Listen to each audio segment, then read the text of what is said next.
eğer ele geçirebilselerdi bu mahalleyi, buradaki insanları şey yapabilselerdi, katledebilselerdi, masada o gün Mazlum Abdi ve arkadaşlarının, yani yoldaşlarının diyelim ki eli zayıf olmuş olacaktı.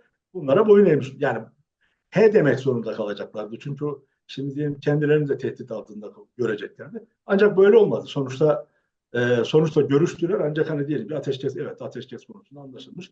E, Yani sonuç özerk yönetim kendisinin anlaşmaya açık olduğunu gösteriyor. Ama karşıdakiler, şöyle diyeyim, karşıdakiler hem ideolojik yapı hem de bugüne kadarki politik pratik yapıları itibariyle demokrasiye açık değiller. Ve böyle bir kapsayıcı yönetim kurmaları da olanaksız. Fakat bu tamamen Batı tarafından ve Türkiye tarafından dayatılıyor.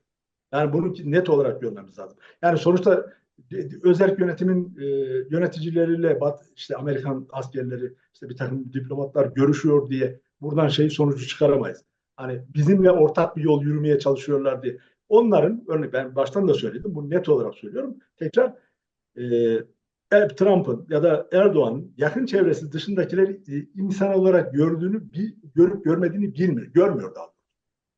Bunu net olarak söyleyelim. Yani bunun tersini iddia edenler evet, politika icabı söylüyor olabilirler. Tamam mı? Yani sonuçta ben politikacı değilim, ben gazeteciyim. Ve doğru, ben gördüğümü söylemek zorundayım. Yani bu şey değil. Erdoğan sonuçta 20 küsur yıldır Türkiye'de bir fiil iktidar, ve diktatörlük kurmuş vaziyette. Ve bir şey yapmak istiyorsa, örneğin Demirtaşları bırakalım. Hiç öyle ahime vesaireye bakmasına gerek yok. Anında yapar. Yani buna hiç kimse de engellemez. Aksine insanlar alkışlar, değil mi? Ama yapmak istemeyen birileri var. Burada hiç hani şöyle oluyor da böyle oluyor da yönetim içinde çelişkiler. Yani Bahçeli'nin örneğin niye rol paylaşım içerisinde olduğunu düşün. Bahçeli çok iyi adammış da yapmak istiyormuş da yapmak isteyen zorlar. Yok öyle bir şey. Yani sonuçta bunlar ya sicilleri ortada ve bu sicilleriyle ilgili yanlış bir şey yaptıklarını söylemiyorlar. Yani daha 2 gün önce bir tane MHP'li öldü. Bunun suçu kimde?